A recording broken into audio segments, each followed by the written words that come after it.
'Twas the night before Christmas, and through wintry air the ladies of lore began to appear. From heavens and forests, from oceans and skies, they brought ancient magic as snowflakes did fly. The fireplace was crackling, and hearts gaily cheered, when Athena, adorned in her armour, appeared. Let wisdom guide hearts in this season of light, she declared as she placed a gold star shining bright. Through the snowfall came Morrigan, cloaked all in black, a mistletoe branch held aloft in her grasp. Fear not the year's end, for the old clears the way. New beginnings await on this bright Christmas day. Then came Medusa, her wreath made of pine, with glittering serpents that wove and entwined. Let beauty be seen where the world casts out fear, for even the cursed deserve Christmas cheer. Through the mist came La Llorona, her voice soft and low, carrying ornaments that sparkled like snow. I bring you these baubles to hang on your tree, a reminder of love and sweet memory. The ladies of lore stood around the great tree, with laughter that echoed through eternity. Medusa wove tinsel with serpents of gold. La Llorona draped ribbons, her tears now consoled. With the tree dressed in splendour, they stood side by side, their myths intertwined with the warmth of Yuletide. And bells softly rang as they vanished from sight, these women of power and queens of the night. And I heard them exclaim as they faded away, "Happy Christmas to all, have a most joyous day."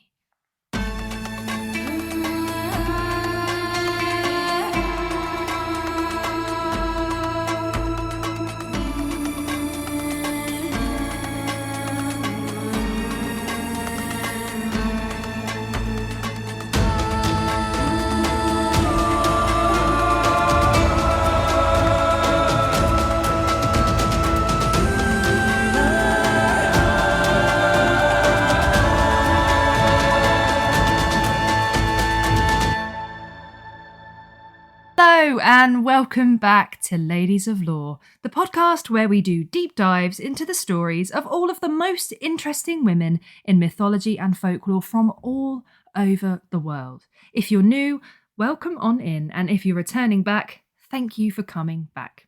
I'm India, and today we're feeling a little bit festive. Yes, we are taking a peek at Christmas mythology and folklore today, focusing on the fascinating, the complex, and often overlooked women who bring these tales to life.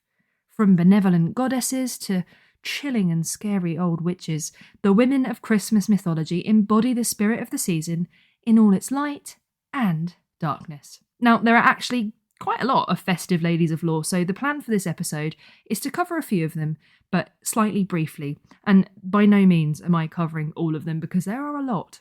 So I'd definitely recommend having a little look into your Christmas mythology and folklore after you finish this episode. But having said that, if I do cover one today that you want a little bit more of a deep dive on, please do let me know in the comments wherever you are listening. Before we get started, I also just wanted to firstly apologise for the lack of episodes for the last couple of weeks. I took a little holiday, and then right when I planned to record this very episode, I got an awful cold. And I'm 99% sure that none of you want to hear me sniffing and coughing throughout the episode. I do have to keep pausing because I still got a cough. You know when you get a cold and then it just lingers and the cough just lingers and it just won't go away. That's the stage that I'm at right now. So I keep pausing the recording to cough. So if it sounds a bit weird and disjointed at any point in this episode, it's probably because I've just had to stop for a quick coughing fit. But what would Christmas be without a cold? But I do hope you've all been well. I am releasing this on Christmas Eve, so by now you should have had all your wrapping done and you should be ready to go. But if you're anything like me, you might not be that organised. So good luck. And if you're listening to this after Christmas, you did a great job. I'm sure you absolutely smashed it. Anyway, I'm very, very excited to be back and to be bringing you this Yuletide Yap session. So I hope you have a nice drink and a nice snack, maybe milk and a carrot, maybe Baileys and a mince pie. And let's step into Christmas.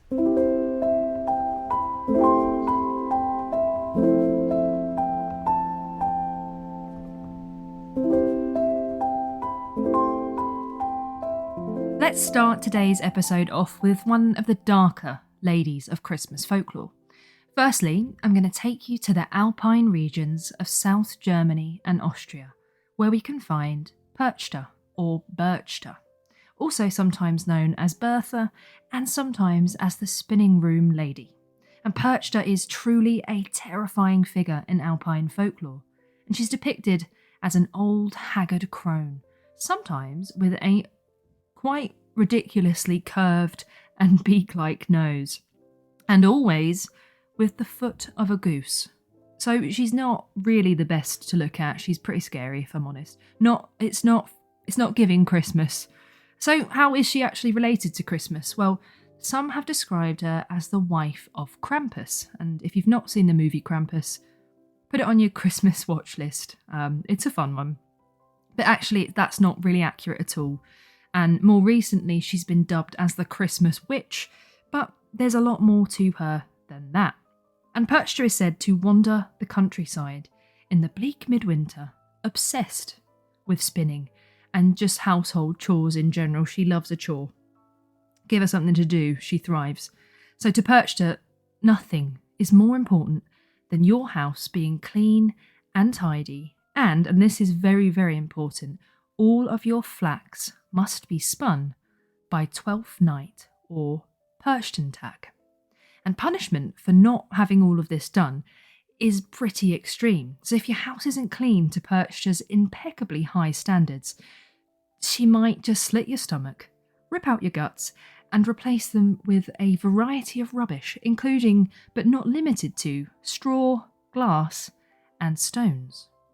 And if you thought that children were exempt from this, think again. Because best believe, if you are a lazy or an idle child, you're getting disemboweled too.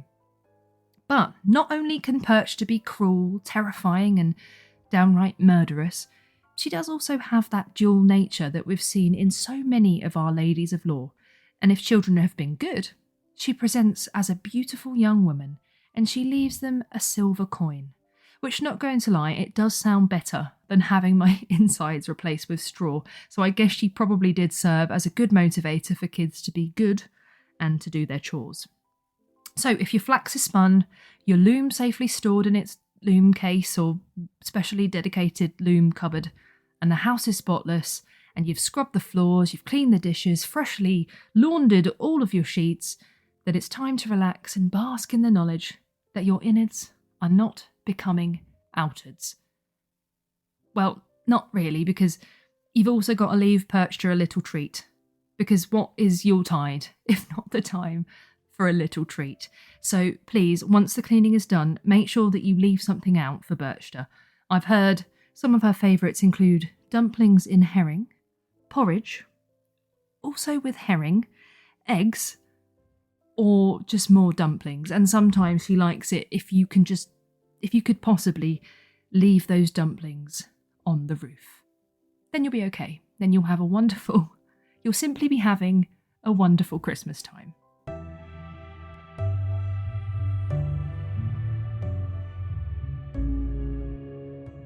Okay, now let's go a little bit up north, all the way to Iceland, where the ogress Grilla roams, and is one of the longest standing Icelandic Christmas traditions. Now, Grilla has somewhat of an insatiable appetite for the flesh of children, and it is said that during the year she listens to all of the rumours going around Iceland of all of the children that might have misbehaved, been a bit rude, lazy, talked back, and once winter comes, she takes a big sack and gathers up all of said naughty children, takes them home, and cooks them in a giant pot.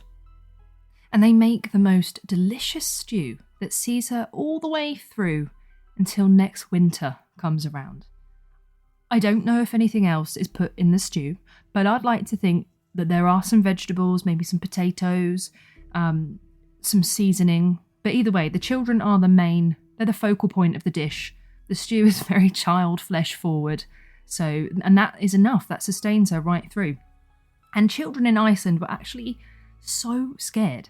This tale was used to really make those kids good around Christmas time. And they were so scared. And the thought of Grilla was so terrifying to them that the Parliament of Iceland actually outlawed the use of her story as a way to scare children at Christmas. So that tells you all you need to know about how deeply scared that the Icelandic children were of Grilla. I don't know how they monitor that, though. I don't know if they, go around asking children, have you heard about Grilla this year? You can dob your parents in. Or what's the punishment for it? See, I do a lot of research for this, but clearly I didn't research the important things. Now, Grilla is also a cat lady, and she shares her cave in the mountains with her giant cat, suitably named the Christmas cat. And this cat isn't as exclusive about who it eats. It just likes to eat children who haven't got any new clothes for Christmas. So if you are in Iceland, do get your kids... Firstly, don't scare your kids with tales of Grilla because that's against the law. But if you are concerned about Grilla, just get your kids some clothes. Just some socks will do. But Grilla isn't actually a childless cat lady, and she's the mother to the 13 Yule lads. I don't know why, but that name just really tickles me. But the Yule lads are... Well, they're lads, so I won't go into huge detail about them, but essentially they come down from the mountains one night at a time to give either a gift or a rotten potato to children. If they've been good, they'll get a gift. If they haven't, well, you're getting a rotten potato. Which, to be honest with you, that's preferable to being cooked and eaten. And they're a bit like sort of benevolent, troublemaking versions of the 7 dwarves, except there are 13 of them, and they're trolls. And the Yule lads are more the focus of Icelandic Christmas over Grilla now, and that's mainly down to the fact that they're quite a lot more light-hearted and fun, and they're not trying to eat the children. Some of my favourite Yule lads include the sausage snatcher, the bowl licker, and the doorway sniffer. And on that note, why don't we lighten the tone a little bit and look at some of the nicer ladies of Christmas lore that don't want to cook, eat, or disembowel children.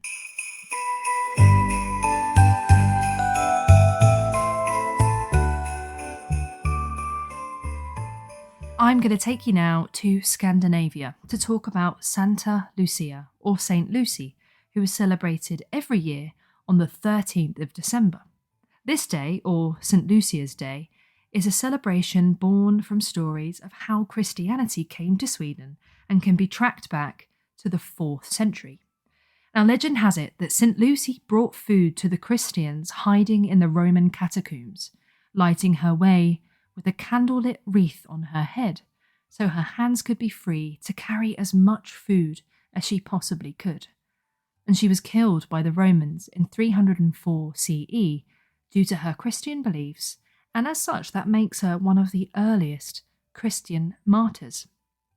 Now, this celebration is quite the atmospheric event, involving Christmas treats, music and processions which are broadcasted on national TV, and they're piped into schools, care homes, churches and offices all over the country. Now, St. Lucy leads the procession, followed by handmaidens, star boys and gingerbread men. And I thoroughly recommend looking this up because the photos and the videos of this festival are absolutely stunning. And St. Lucy wears a lit up wreath on her head, and children in the procession can opt for dressing up as elves. So that's very cute. Personally, I would absolutely have chosen to be an elf if given the opportunity. As well as being the bearer of light, Lucy's offering of treats is just as key, and she's been immortalised carrying a tray of fika by several iconic Swedish artists such as Carl Larsson.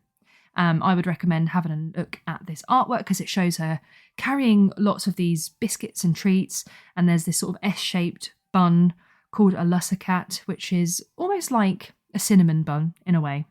And to go with these treats, glog or mulled wine is served with almonds and raisins, and also there's coffee and other sort of hot drinks available as well. And perhaps the best part about this celebration is nobody's worrying about who's going to lose their innards or if anybody's going to get eaten or put into a pot, so that's always a good thing. And it just sounds like such a lovely festival, and I would, like I said, really recommend that you guys have a look and check that out. Check out the art of St. Lucy. It's really fascinating, and I don't have a lot of time on this episode today to go into massive amounts of detail, but I will, as always, be leaving links in the show notes to all of the sources that I used in the research for this podcast, so you can go and check those out, look at some pictures and look at some videos of this celebration.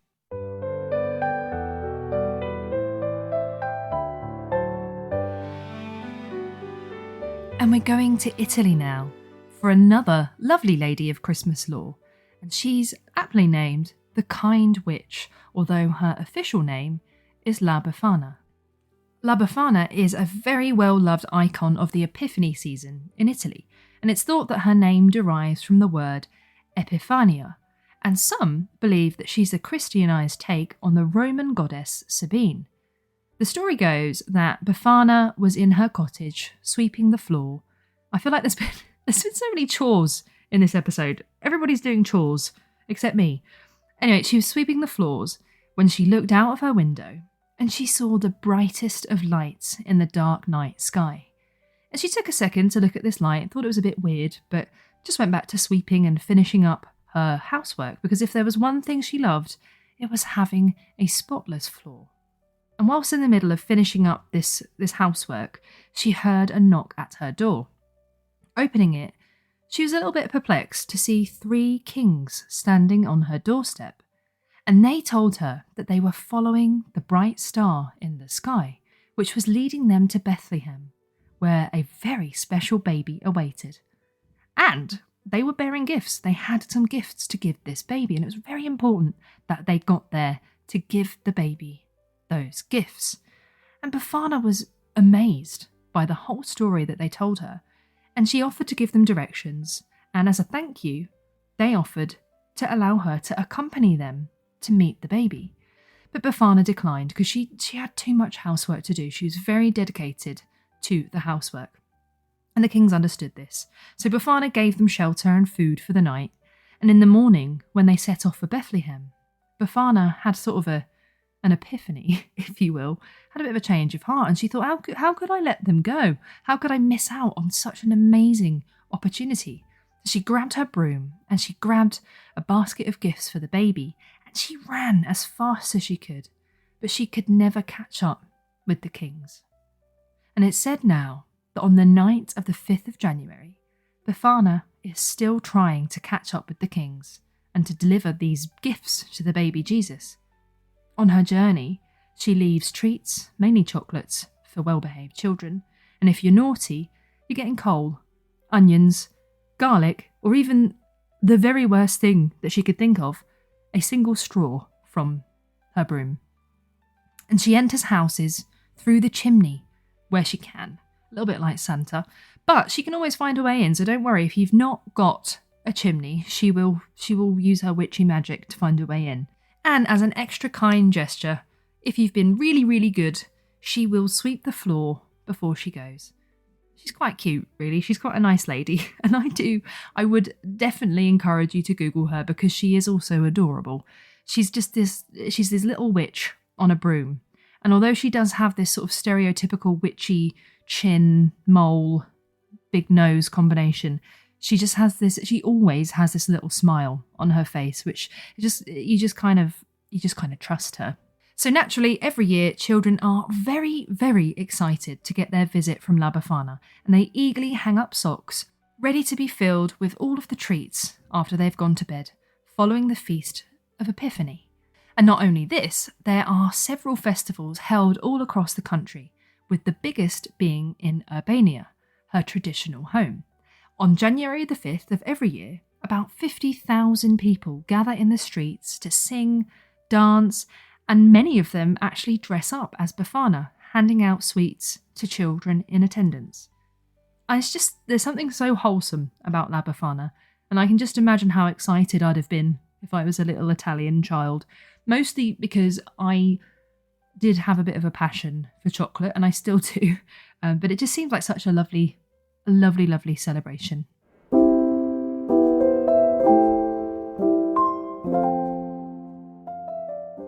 And that brings me to the very last Lady of Christmas folklore for today, and perhaps one of the most instantly recognisable of them all.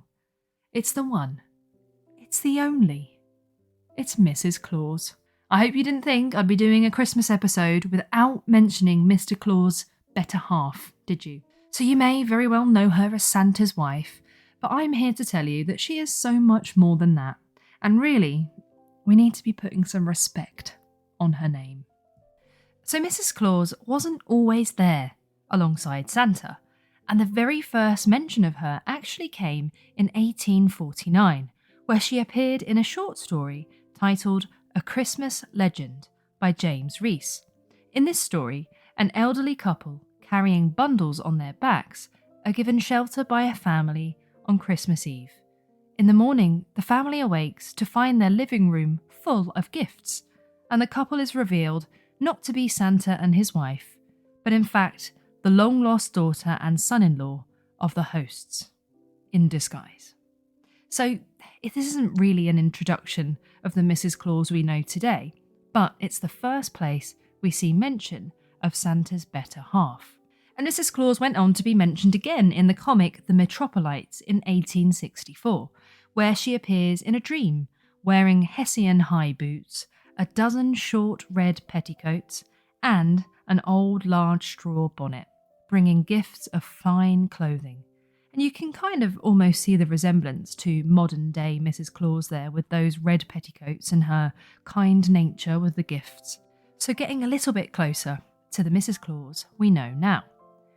And by the late 19th century, Mrs. Claus started to make her way into poems and advertisements, often as a symbol of domestic warmth and generosity. In many ways, she embodied this idealised Victorian value of womanhood. She was nurturing, she was devoted, she was always busy, making this Christmas magic behind the scenes, mostly in a domestic role. But was Mrs. Claus happy with this role? Well, in 1899, Catherine Lee Bates, author of the words to America the Beautiful, coincidence? I don't know, published the poem Goody Santa Claus on a Sleigh Ride. And I've read this poem and it made me laugh. It made me chuckle quite a lot. And it's told from the perspective of Mrs. Claus. And it shows her being more than a bit frustrated with Santa. And it is absolutely laden with resentment. I will read you some of my favourite stanzas, but I'll also leave the link for the poem in the show notes so you can read the whole thing yourself. Here we go. Santa, must I tease in vain, dear? Let me go and hold the reindeer while you clamber down the chimneys. Don't give me that sour smirk. Why should you have all the glory of the joyous Christmas story, and poor little Goody Santa Claus have nothing but the work? You just sit there and grow chubby off the goodies in my cubby from December to December till your white beard sweeps your knees. For you must allow, my good man, that you're but a lazy woodman, and rely on me to foster all our fruitful Christmas trees. Santa, wouldn't it be pleasant to surprise me with a present? And this ride behind the reindeer is the boon your goody begs. Think how hard my extra work is, tending the Thanksgiving turkeys and our flocks of rainbow chickens, those that lay the Easter eggs. Honestly love this poem. She just wants her man to give her a break and buy her a gift. Come on, Santa, you are the gift giver extraordinaire. You're not even getting your wife anything. You're not even letting your wife ride your sleigh. That's all she wants. All Mrs. Claus wants is a ride on that sleigh. It's very easy to do. You can give her that ride. Come on now. I honestly love this poem. I love it. So please do go and read the whole thing because honestly, it's really worth it. So over time, Mrs. Claus became a bit of a staple in Christmas time lore, albeit still in Santa's shadow a little bit. From baking cookies for their elves and keeping the North Pole running smoothly, her stories tended to paint her as a bit of a master organiser of Christmas operations. And this talent for leadership is evident in more contemporary stories such as the 1974 movie A Year Without a Santa Claus. Here, Mrs. Claus takes on an even more prominent role as the saviour of Christmas. She travels great distances and creates compromise in order to instill Christmas spirit and convince Santa Claus, who is unwell for most of the movie, to continue his annual Christmas journeys. So she's a bit of a legend, and if I'm honest, I don't know if Christmas would be the same without her. So when Santa has got round the whole globe and delivered everybody their gifts on Christmas Eve, chances are it's probably because Mrs. Claus planned the route and she did this way in advance, and all of the beautiful, lovely looking gifts that are wrapped to perfection. Yeah, are we sure Santa did that? Was that Santa? Or was that Mrs. Claus? I actually read a very interesting article about gender roles and Mr. and Mrs. Claus, which I will also link below. We don't really have a lot of time today to do a massively deep dive on this, but I really would encourage you to read that if you get a chance. It sort of links Mrs. Claus and her duties to what I said earlier, really, which was the Victorian ideals of womanhood and what it means to be a woman. And yeah, it's very, very interesting. Please do check that out. Although she is the unpaid labourer of the Claus household, Mrs. Claus isn't always tied to her duties as the First Lady of Christmas, and in many modern interpretations, she has a much more active role in festive operations, which we love to see on Ladies of Lore. In some children's books and more modern movies, Mrs. Claus is portrayed as a bit of a savvy business partner, managing the workshop or stepping in to deliver presents when he's otherwise indisposed, and these kind of narratives help to give her a lot more substance as a character. Rather than just reducing her to Santa's wife, they highlight things like her resourcefulness, her leadership skills, her intelligence, and of course her generosity and warmth. And just as Santa takes on different forms around the world, Mrs. Claus has also seen varying interpretations.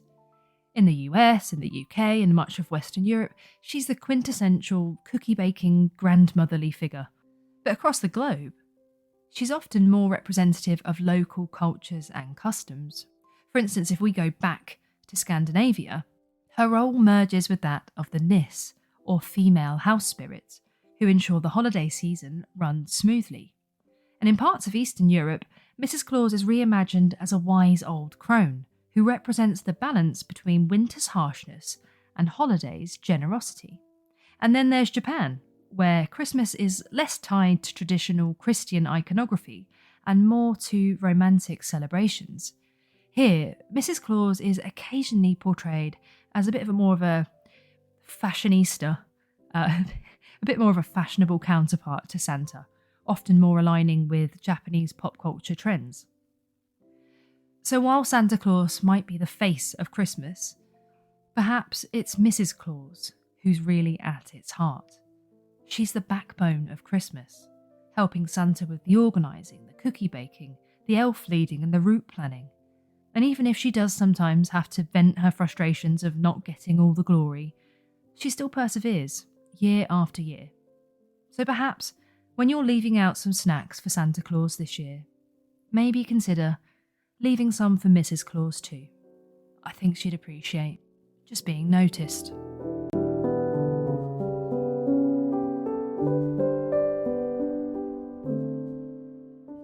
Thank you so much for tuning in to this very special festive episode of Ladies of Lore.